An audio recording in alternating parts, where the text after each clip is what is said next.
This week, Ariana Neumann talks about why she wrote When Time Stopped, a memoir of my father's war and what remains. So when I was a little girl, I wanted to be a detective and I wanted to be a writer. I'm now middle-aged and I've managed to do what I really always wanted to do. But it didn't start off as a book. It started off as a personal journey. Welcome to Writer's Voices with Monica and Caroline. I'm your host, Monica Hadley, and with me is my co-host and mother, Caroline Kilborn. Hi, Mom. Hi. You're not going to believe it's snowing. What? Yeah. I know. I think it's going to be 80 degrees here. I'm in Austin. She's back home in Iowa. And our guest today is calling from London, I believe, or at least the UK somewhere. We'll find out more in a minute. Who do we have today, Mom? Well, I hope I get this right. Ariana Neumann. Neumann. Okay, and this is a fantastic book.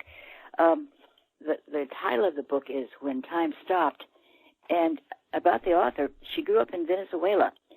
She graduated from Tufts University with a dual degree in history and French literature and earned a master's in Spanish and Latin America literature from the New York University and a postgraduate degree in psychology of religion from the University of London. Gosh, she previously worked as a foreign correspondent for Venezuela's The Daily Journal, and her writing also appeared in The European. She currently lives in London with her family. When Time Stopped is her first book. So welcome to Writer's Voices. Thank you very, very much for having me. And you are in London today, correct? I'm in London and it's not snowing and it's not 70 degrees either. It's somewhere about 45 and it's just grey and cloudy. So it's London really. Well, I just heard, I had a friend who was all set for a family trip to London this morning. He was flying from Iowa. His sister was flying from Nevada. His parents were flying out of Florida. The parents got as far as New York, but they found out today there was a big spike in coronavirus cases in London, like yesterday. Yes, I think the whole of Europe is just on lockdown, basically. It is on lockdown. It's incredibly sad. But I think we're going to be on lockdown for a few months. I was actually meant to travel to LA on Saturday, next Saturday, and I've had to postpone that as well. So I think it's just not in the cards for a bit. Well, it almost seems like you could write another book called When Time Stopped about today. Yes, I think. Yeah, right. when time and all airlines stop flying. Yeah. Oh my. I'm in a similar situation. I was supposed to go to Mexico on business a week. Haven't officially canceled, but we're probably not going to go. But then I was going back to Iowa. So now how do I get from Texas back to Iowa? I could drive. I have a car here. I can keep a car in both locations. And so I'm thinking it might be time for a road trip. Road trips are wonderful, aren't they? It's sort of, there's whole books written about them. Yes, exactly. So, Ariana, tell us a little bit about how you came to write this book. So I have to tell you, it didn't start off as a book. I always wanted to write. So when I was a little girl, I wanted to be a detective and I wanted to be a writer. So this is great because I'm now middle-aged and I've managed to do what I really always wanted to do. But it didn't start off as a book. It started off as a personal journey.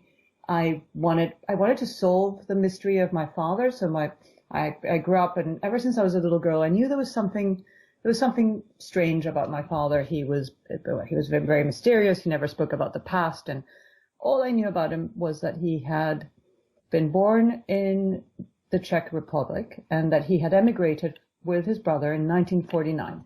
So I had no idea what he had left behind, and he never spoke about any family or about his life in Prague before he came to Venezuela.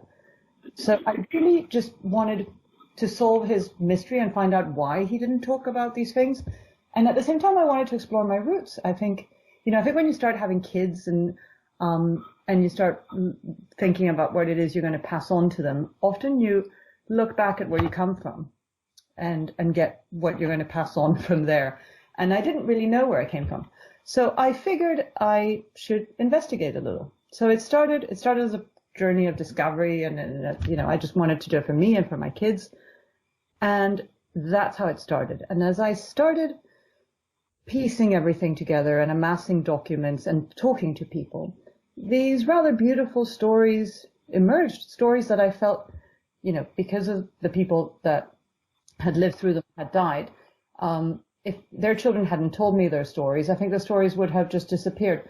And all of a sudden, those stories, I just took an importance of their own, and I thought I should tell them. So I guess that's how it became a book, really. And so I've been researching it for, well, pretty much for all my life, but really full time for about 10 years. And it wasn't really a book until about 2.5 years ago. Wow. So it didn't start off, I didn't sort of go, okay, I'm going to write this incredible story of my family.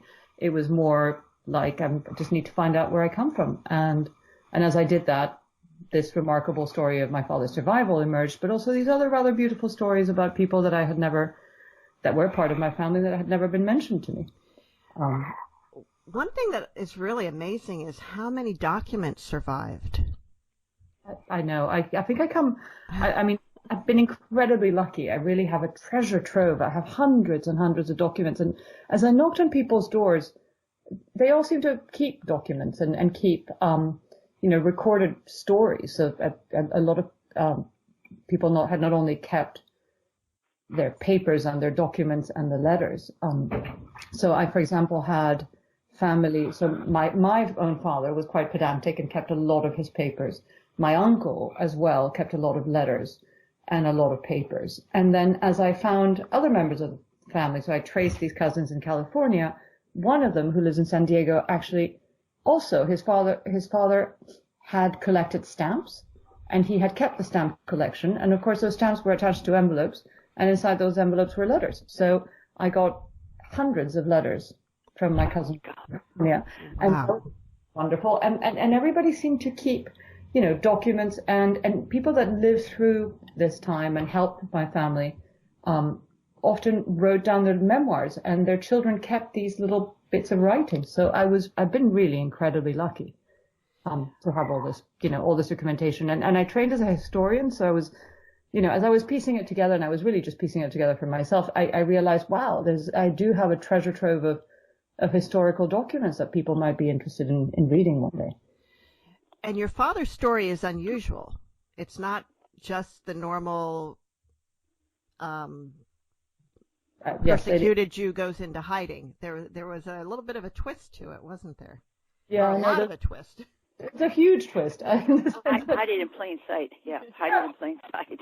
Yeah, I think you have to be 22, and you have to be a little bit of a prankster, and you have to be a risk taker, because, I mean, God knows I wouldn't do anything like that. You know, in my 40s, I have a family. I'm serious. I don't do crazy stuff. If I had ever been in that horrific situation that he was in, but he was 22. His entire family had been deported to concentration camps, everyone aside from his brother. And he had letters that had been snuck out of the concentration camps, letters from his parents saying, you have to do whatever you can do to stay safe, but you must avoid coming here. So he knew that. And I suppose a lot of people went into hiding and didn't show up to the transports to the camps. So that wasn't so unusual. But people tended to run away from the Nazi Empire. They tended to go south, via Italy or via Africa or east or west. But what my father did was rather astonishing. He decided that the last place they would look for him would be in the center of it all. So if he traveled from Prague, where he was living, and indeed where he was hiding, because he had absconded from a transport and he was wanted by the Gestapo, he figured that if he went and hid in Berlin, no one would look for him there, because no one would expect to, to go and hide with all the Nazis in the middle of it all in Berlin. So that's exactly what he did. And he was, there's a Czech saying, which is, I think, really rather beautiful, which goes, I don't speak Czech, but I'm told it's something like that. The darkest shadow is just beneath the candle. So if you're going to hide anywhere, you don't hide in the periphery where the light is going to illuminate you and give you up. What you do is you go to the center of it all. You go just beneath the candle where the shadow is at its darkest, in the very center of it all. and no one's going to look for you there. And you will hide in the shadow. And that's indeed what he did. He didn't hide in the shadow. He decided, he pretended to be someone else entirely. And he pretended to be just a regular Czech guy who wasn't Jewish, who was working for this factory in Berlin, like many other Czechs had been forced to do. And that's how he survived the war for 2 years, because of course no one expected a Jew to do that, to be crazy enough. The other thing about this story that was really heartwarming, even while it's tragic, is how many of your family's non-Jewish friends were willing to put their lives on the line to help. Oh, that was beautiful. You see, I mean, someone asked me the other day, he said, how did you have the courage to, delve into all this darkness? And I said, actually, because it wasn't so dark. You sometimes fear going into things because you think they're going to be dark. And then you go in and you see these little glimmers of light. And actually, that was exactly what happened to me. Not only did I get glimmers of light and of beauty in my grandparents' letters as I read them, but there were all these people around my family. So my family, they were persecuted Jews. They had two choices, if that. You either went and did what you were meant to be doing, and you either went to the camps, or you tried to fight it off. But you couldn't really do anything else. And people around them, though, had a choice. And the non-Jews, could have easily lived absolutely normal lives and not risked anything. And instead, they actually chose actively, a lot of them, to defy the laws and help them. So it was, for example, it was illegal to give a Jew, it was illegal to transport a Jew in a car. It was illegal to give him a cigarette. And this incredibly brave man, so my father lived with his parents and his older brother in Prague, and they had a paint factory. That's what the family did. They had a small paint factory on the outskirts of Prague, and the paint manager, who wasn't Jewish, took this huge risk. So when my father is first told that he has to go and be transported to the concentration camp of Theresienstadt in March 1943, he decides he's not going to go and he's going to hide. And the man who hides him is the manager of the paint factory. And he is this incredibly brave man called Mr. Novak. And Mr. Novak had a family of his own. He had a wife and a daughter. And I've actually managed to find his two daughters now, and one of them was alive during the war and remembers her parents fighting, having these huge screaming fights, because the mother was understandably incredibly worried. Mrs. Novak was very worried that Mr. Novak was, harboring and helping a Jew, because he could easily have been killed for that. Mm-hmm. So, and that's exactly what he did. So for 2 months, he built a makeshift wall, a sort of fake wall, and they built a little makeshift room where my father could hide in the paint factory. And he would go at night and help my father out and make sure that he could clean his room and that he had food. And he even went, and a cousin of his was a hairdresser, and he came over and sort of dyed my father's hair a different color, so that if the neighbors spotted someone that looked like my father, they wouldn't recognize him. And he did that for 2 months, and that was incredibly brave. And then there were two other people who were very brave. My father's best friend, who also wasn't Jewish, and he had been posted to Berlin to work in this paint factory. And he was the one that initially, I guess, gave my father the idea that he should go to Berlin. And my father couldn't go to Berlin without a passport. And you could forge ID cards, but you couldn't really forge a passport. And my father's best friend, who looked nothing like my father, was called Stenik. And he lent my father his passport so that he could travel by train from Prague to Berlin in May 1943. And again, this was a huge risk, because if someone found my father with Stenik's passport, Stenik would be in a lot of trouble. So it would just be my father that would have, been breaking the law, but Stenik as well. And then when he gets to Berlin, my father ships the passport back to Stenik so that Stenik can come and join him in Berlin. And Stenik keeps his secret there for 2 whole years. So he was the only one that knew that my father was not really Jan Sebesta, this Czech man who was working for the paint factory, but really a Jew called Hans Neumann, who was wanted by the Gestapo in Prague. And I think my favorite character is this wonderful woman called Stenka. And she is brilliant. So Stenka was my uncle's fiancée. So my father's older brother was in love with, and I think everybody, I mean, I'm in love with her. I think she's courageous and beautiful inside and out. And she was independent and she was studying law and she had her own car. And she, again, could have had her pick of any man, I think, in Prague. And she chose to be with my uncle, who was Jewish. And she not only chose to be with him, but she chose to marry him and she chose to help the family. So as the war began and all these terrible laws were passed and the family couldn't move around and the family was deprived of all their belongings and couldn't really afford to eat, she would go around and take them food and courier letters around. And then once they were deported to the camps, she was absolutely instrumental in sorting out these parcels of food and supplies that were snuck into the camps to my grandparents. And she went even further than that. So the other thing she did is she went and snuck into the camp. And how were you able to find out about that? I traced her daughter. Well, there are two things really. I have all these letters from my grandparents inside the camp, and one of the letters, and they're coded, but they're very open. But one of the letters specifically very openly said, and it was my grandmother's first letter from the camp. So it's from 1942, and it was at some stage in the summer. And she basically just wrote, "I have seen Stenka, and her visit has brought me so much love and so much hope, and I couldn't believe she's come in." And I thought that made no sense because Stenka is not Jewish. She wouldn't be inside the camp. So I couldn't quite figure it out. And I thought, how could she? It must be a different Stenka. What are we talking about? And then I traced Stenka's daughter. So Stenka had a daughter after the war. It was very difficult to trace it. And I tell my daughters this all the time. They mustn't change their name when they get married. But, it's very difficult to trace women. Yes. Because they don't change their names. But if they move from the town that they were born and then they marry someone else and they change their name, it's really difficult. So it took me about 4 years to trace this woman, and I finally traced her.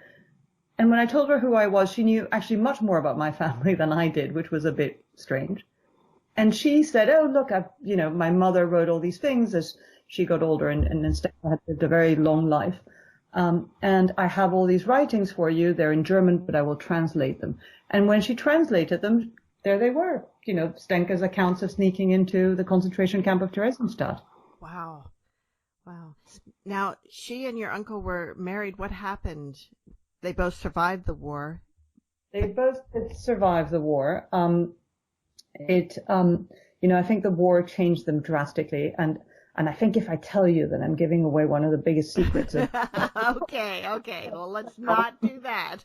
Let's just say that they had a turbulent relationship and they had to marry and divorce and marry and divorce. But I firmly believe they were the love of each other's lives. And I think they believe that too. So they married and then they divorced because it was illegal to be married, but then then they remarried because that was the only way to save your uncle from being sent away. Yeah.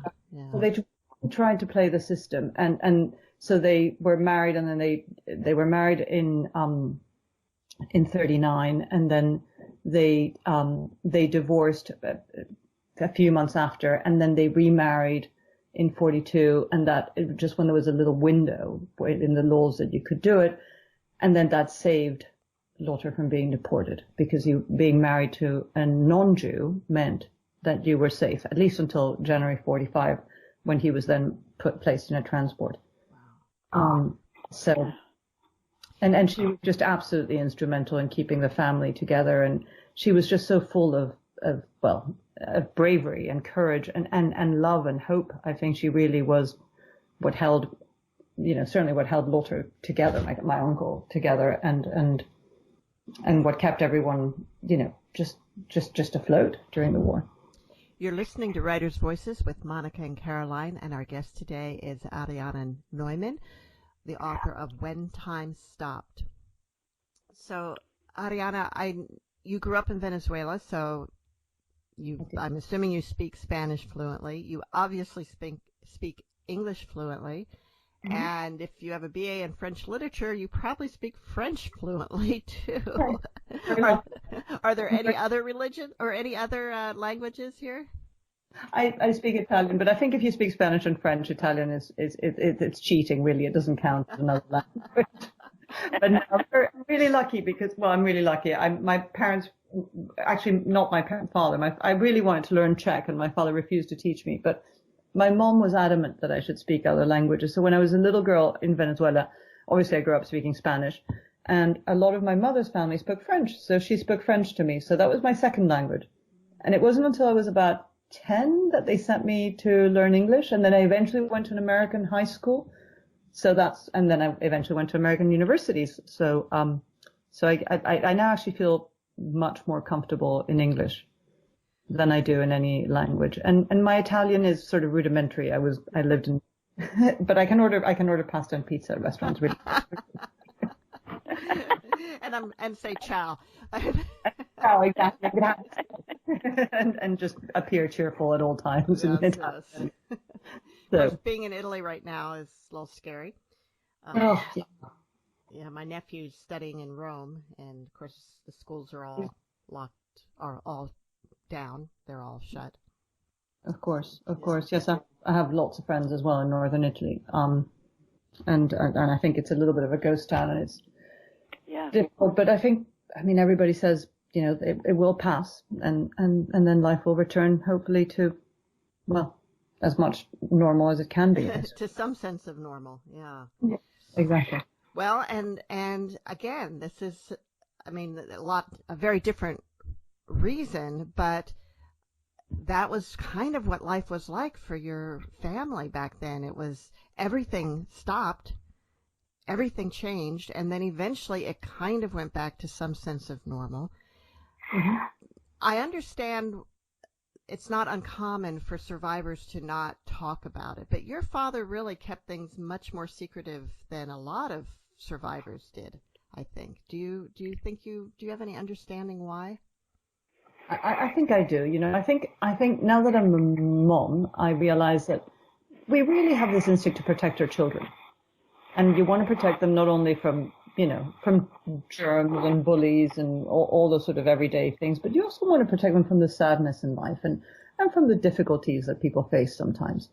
So I think my father didn't speak about it because he didn't want to burden me with his sorrow. I also think it was so traumatic what he lived through that there was really no way that he could have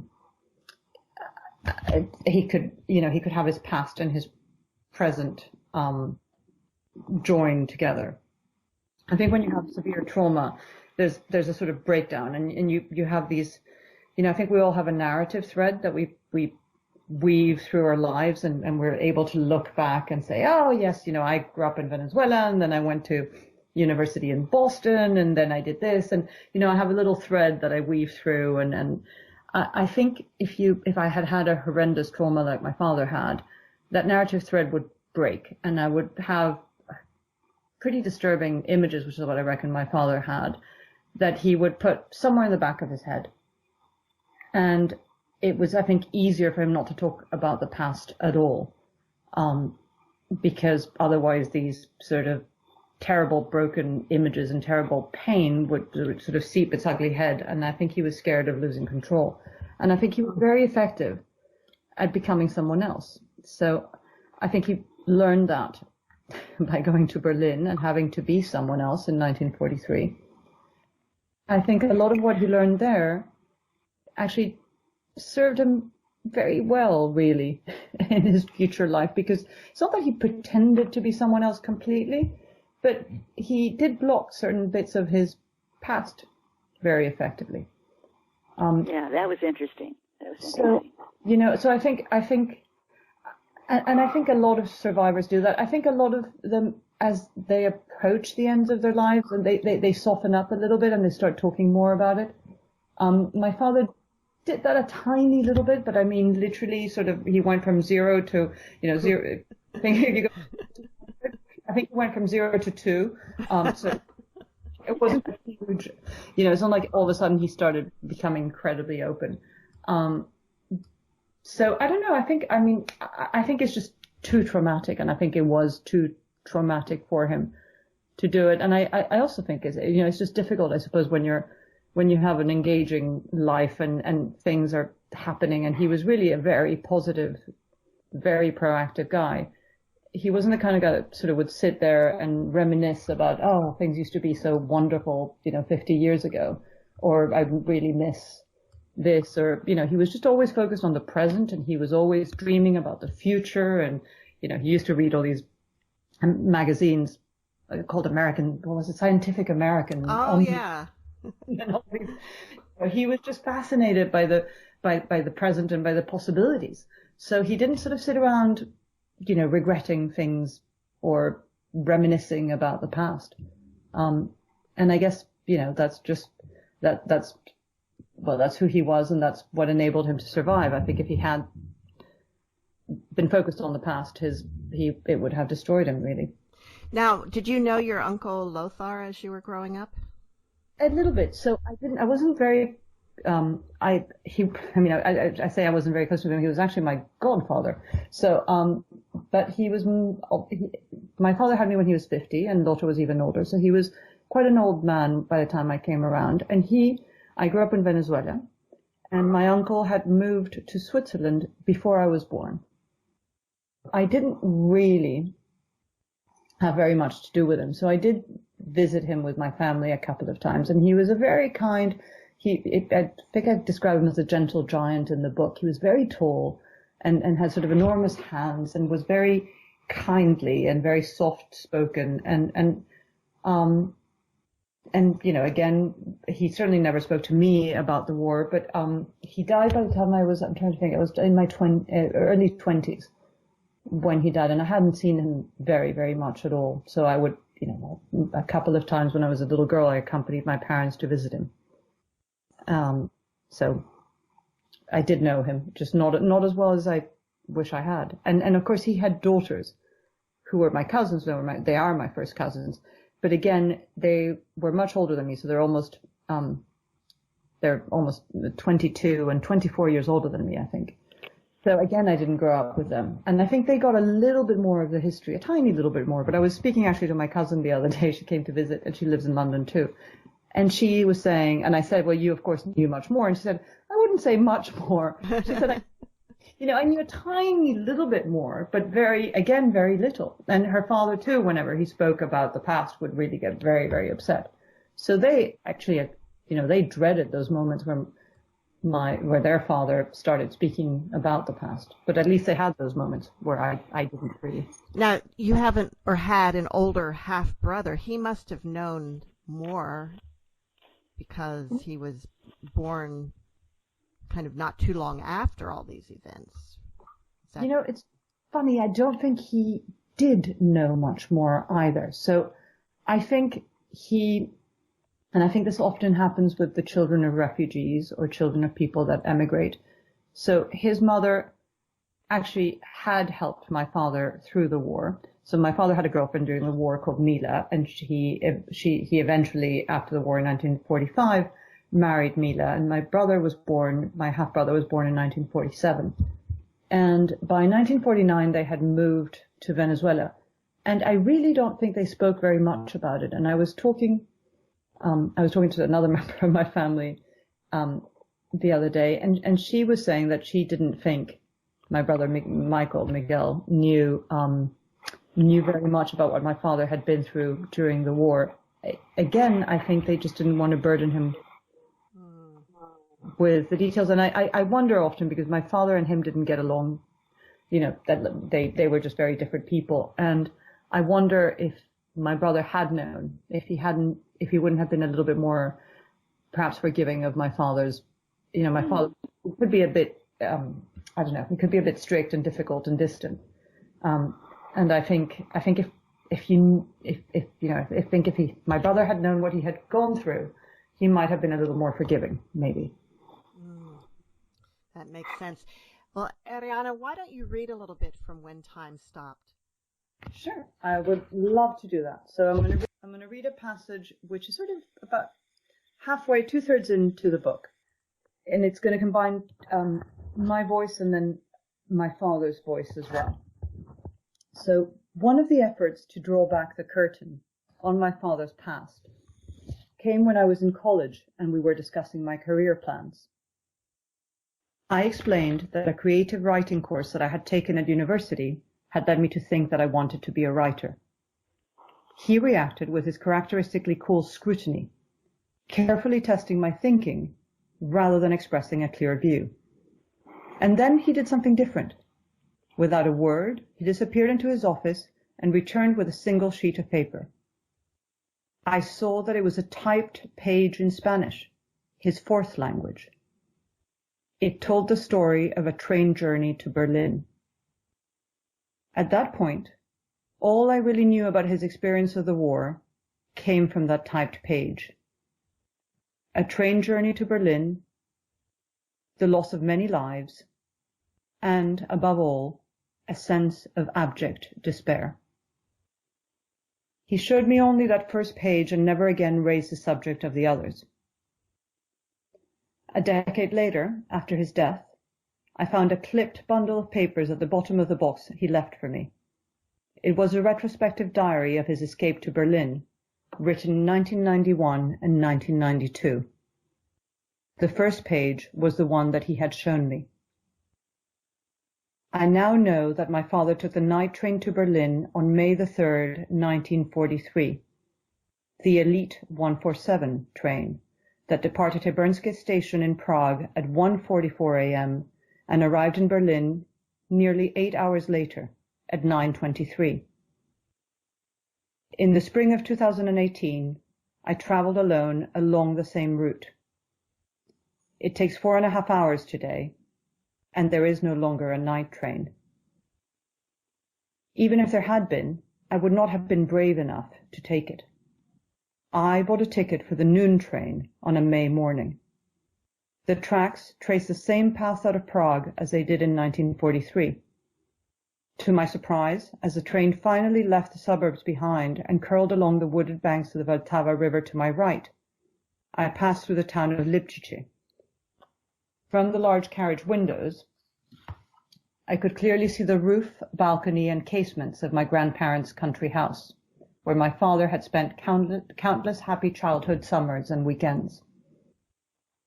The train then headed north, weaving along the course of the river, and came within a kilometre of Terezin itself before crossing the former Czech border and pushing on to Dresden. And then, finally, it reached Berlin. I followed my father's route 75 years after his journey, almost to the day, clutching copies of the papers that he had left me. As I made that pilgrimage, I hoped that the night on which my father travelled was moonless, and that in his fear he did not notice his parents' house unlit as the train rolled onward, that he did not know how very close he was to them in the blackness, just south of Terezin. I hoped that he felt me cradling him, holding his hand across the worlds of time and experience that then and now lay between us. This is what my father wrote about that journey. The train did not illuminate the tracks. The carriages were dark. The dim light of the aisles only allowed you to see the coming shadows, the delineations of figures moving, the shells of bodies slumped. I could hear the sound of the train incessantly rumbling and churning. There were 5 others in my compartment, their faces hidden like mine. The darkness is why I chose this train, this hour. It must have been close to dawn, 4 hours since we had left Prague. Passengers sitting and swaying with the movement of the train, our faces shrouded by our coats that hung from bronze hooks, The others might have slept, but I couldn't. I was too afraid. We were close to the German border now. I still could not believe I was here, on this train. I touched the passport in my left pocket, the one with the permit to cross the border that Stenka had sourced. In my other, I had the identity card that Mila gave me. We had used a chemical to carefully erase the names and mixed the inks to match the color of the rest of the text. It now read, Jan Sebesta, chemist, born in Alt-Bunzlau on March the 11th, 1921. Only the passport had the name Zdeněk Tuma. I prayed the identity check would be quick in this compartment, a swift formality. I owed Mila the passport too. She was the one who had finally convinced Zdeněk. Things were awful enough. No one wanted to take unnecessary risks, so to have this passport was a miracle. On arrival, I was to post the passport back to Prague so that Zdeněk could use it to travel back to Berlin in 3 days. Helping me meant that they were both risking their lives. Zdeněk had not wanted to let me down, but he was terrified, for his sake, and for mine. He was scared that I couldn't pull it off. My main worry was that the photo in Zdeněk's passport. Zdeněk's face was much thinner and much more angular than mine. His eyes, like clever piercing darts, were unlike my large green ones. You have the dreamy eyes of an artist, my mother had always said. The train stopped. I heard voices that I assumed to be the conductor and the border police. I took the thin glass vial covered in brown rubber from my pocket and placed it at the back of my mouth. I held it between the lower back left molars and the side. I was told it would take only a few seconds, a minute at most. Cyanide poisons your nerves so the brain dies first, then the heart. Would death be easy, or would I feel unspeakable pain? Passports, a German voice said. They were not asking for other papers, just passports, not the papers with the other name. I took a breath. In the darkened carriage, the handheld beam lit up each passport held by every extended hand. 3 men had the light flash in their faces. 2 remained obscured under their hanging coats. I pretended to be asleep. The guards shook me. I kept my face hidden beneath the coat, my eyes half closed. My hand moved the coat a few centimeters to show deference, and offered him the passport. He looked at it for a few seconds. I was certain that he must be able to see my heart pounding in my chest. Danke schön, mein Herr, he muttered as he closed it and handed it back. I waited a few minutes to make sure they were gone. The train heaved forward and I was able to breathe again. I coughed and spat the ampoule into my hand. I placed it carefully back in my pocket. I would need it again. I slept until we pulled into the station in Berlin. It was mid-morning.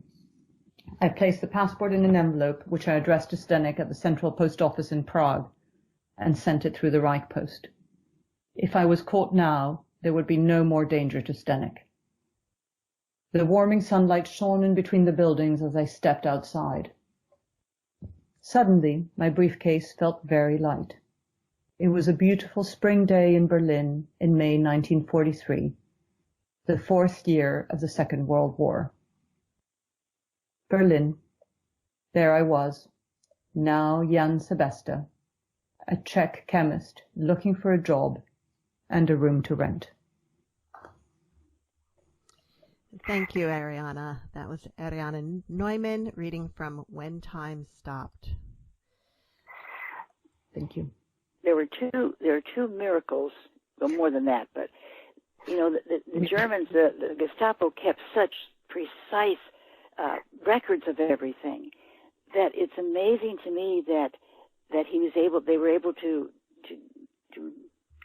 falsify these documents. Some of these documents that they did. I mean, that was a miracle. It really was. It was, yes, I agree.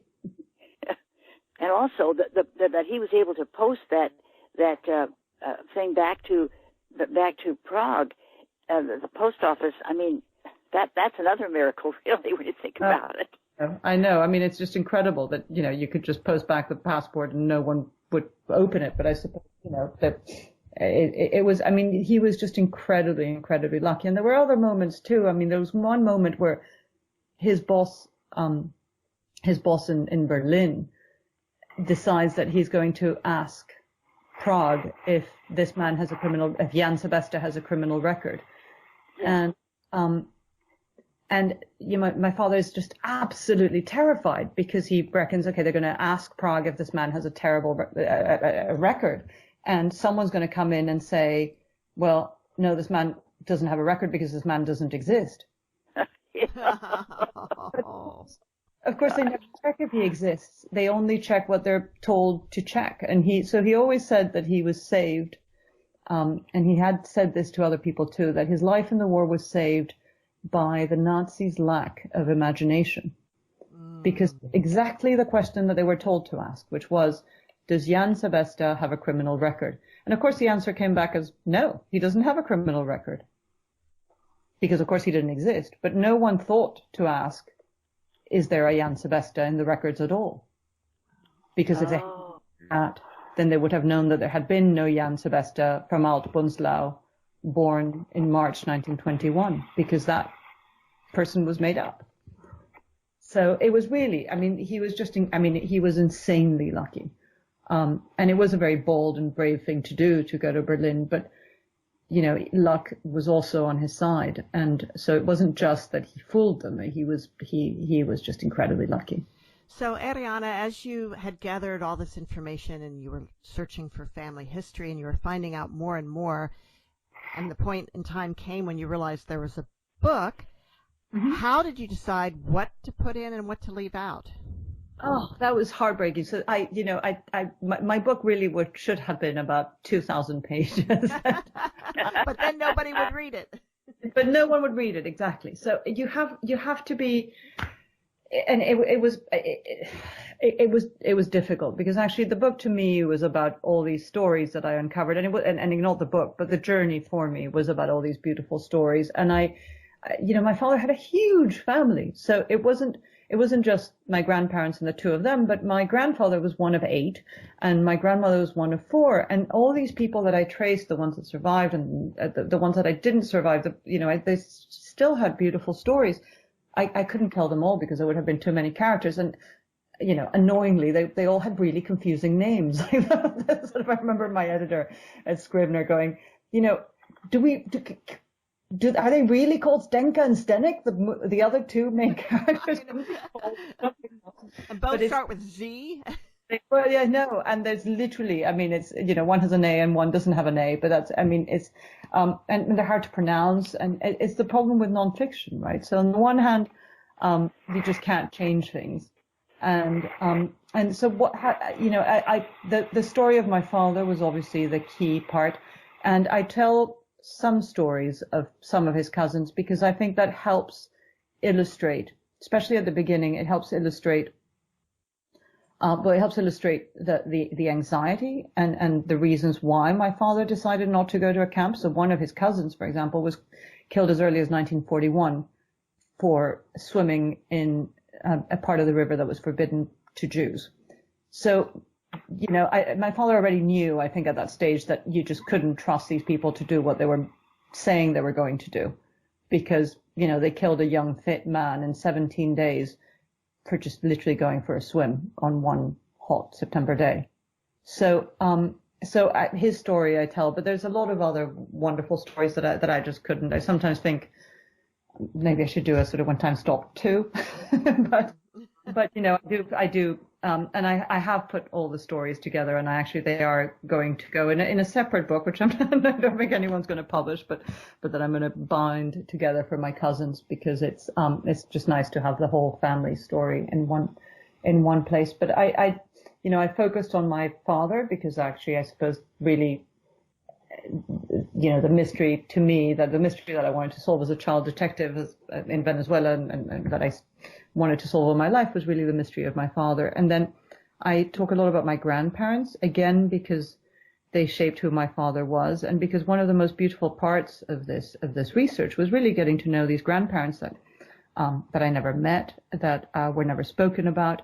And it's not that they were forgotten really, but they were just sort of veiled in silence. So to discover them was really beautiful. So I'm very lucky that Scribner said I could talk about them a little bit, and I could talk about them in the camps. But it's always very difficult when you discover this whole wonderful, vibrant, loving family to realize that, you have to make it readable and interesting and gripping enough that it's not just any other family memoir. Now, when time stopped, we've talked about the meaning of that, one sense of the meaning of that, but as the title, it has another sense of meaning for your father, too. Well, I think he was obsessed with watches, and I couldn't, it was quite, he was a very obsessive guy, and he collected lots of things, but he had 297 watches. And oh my goodness. I know, there were a lot of watches in my house, and he had this special room at the back of this corridor by the kitchen. It was a windowless room, and he only had keys to it. And he would spend hours whenever he wasn't doing, he was a very successful guy, and he was very engaged in all sorts of things, from business to arts to, he wrote for newspapers, he was engaged in education, and in philanthropy. But whenever he wasn't doing something really exciting and interesting, he was sitting in the dark with a sort of huge magnifying glass and some lights shining on the mechanism of a watch. And I once went up to him as a sort of, 9 or 10-year-old, and I said to him, why the obsession with watches? When did it start? When did you first decide to look inside a watch? And he told me this very strange anecdote, very strange story, which I'm convinced would have been when he was hiding in Prague in 1943 between March and May, when he actually decides to go to Berlin. He is hidden in this tiny little makeshift room in the paint factory. And the paint factory was working, and there were about 50 employees going in and out. So my father had to sit there, aged 22, in this tiny room in perfect stillness. He couldn't make a sound. And there wasn't very much to do from, when the workers got in there at 8 a.m. until they left at 6. And he explained to me that at some stage in his life, and he didn't specifically tell me it was, when I was hiding, because of course he didn't talk about that. But he said there was a moment in my life where I thought time had stopped. And I felt exhilarated by the sense of freedom that, no time, there was no time. But then I thought, oh my goodness, I'm never going to be able to go back. And it terrified me. And I took apart a watch because I thought maybe I was going crazy. And even though I could hear the tick-tock of the watch, I didn't really believe it. I thought maybe that was in my head. So I took apart a watch and I looked at the mechanism, and I found great comfort in seeing the wheels and the pivots of the watch move. And that's when I knew that time was indeed passing, because I had been very scared that time had stopped. And I think that's where his obsession with watches comes from, that moment there. And I think in many ways, time did stop for him, because, whenever his narrative broke at that moment, I think it stopped then. I think it stopped when he found out what happened to his parents. I think there are lots of moments in the book where time literally stops. And I think the other thing that I try to do is I also try to make time stop, not because I was so traumatized, but because I thought if I could actually stop time, and not only just stop time, I actually wanted to reverse time. I wanted to go back and really, really understand my father and piece his story together, not only in the 40s, but also so that I could understand him better in the 70s and 80s and 90s, when he was my father. So I think that's the significance of, I don't know, that's probably quite a lot of significance, meaning of the title. Yeah. But that is sort of where the title, I think, comes from. And it wasn't the original title. But books never end up with the original title. What was the original title? Original title was The Shadow Beneath the Candle, which is the Czech thing. I knew that. I knew that. And, it's funny because I think that title is possibly a little more poetic, but I also think it's very hard. It doesn't stick in people's minds, The Shadow Beneath the Candle. People started calling it all sorts of different things. And I think there's a brilliant writer called Claire Massoud, who teaches at Harvard, and she teaches creative writing at Harvard, and she's written these beautiful books, these fiction books mostly. And she wrote, and she said, I love the book. She wrote this to my editor at Scribner. I love the book, but the title, I just can't get my head around it. I just keep on forgetting what it's called. And it was interesting. But anyways, the people in the UK, my editor, I ended up having two editors, one in the US and one in the UK. And they're very, very different people. So it was lovely to have them both because it was, I don't know, they focused on different things. But the one in the UK loved The Shadow Beneath the Candle, and the one in the US wasn't convinced. So when Claire Massoud said that, he just went, I told you so. So the book has been published or is being published in, I believe, 5 countries? I haven't counted, but I think so. So it's Australia, New Zealand, and it's Australia, New Zealand, and it's being, printed in the UK, printed in the US. It's also coming out in Prague actually next month, and it is also coming out in French. All right. I think. Oh, great. So are you involved at all in the translation? Do you mean no? So I don't speak Czech. Right. So I'm a little involved in that. My Czech translator is asked me a gazillion questions. He's a very, very thorough guy.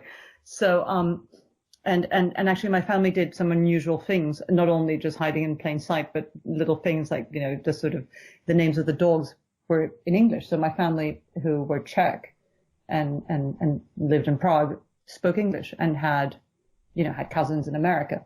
So the dogs had American names. So anyway, so I'm a little involved in that. The sort of translator will sort of write to me and goes, you sure your, family's dog pets were called Jerry and Jin? And I was going, yeah. And he said, that's impossible. Czechs don't call their dogs Jerry and Jin. I said, well, these Czechs did. But, so I'm involved from that point of view, but I'm not actually translating it myself. I think because I did most of my academic studies in English, I feel very comfortable writing in English. Even though when I get angry at my kids, I scream at them in Spanish. I think it's a much more effective. and do they understand? They do. They know all the bad words in Spanish. I bet. It worries me a little bit. Actually, my son, I'm hoping my eldest is going to go to the U.S. to study, and we're waiting to hear where he's going to go. But I always think he's going to go to an American university. He's going to go and hang out in the sort of Latino house or whatever the Spanish club is called, and all he's going to be able to say is all these really awful angry Spanish words that his mother says to him when he leaves. I don't know. He's not the tidiest. Now this is your first book.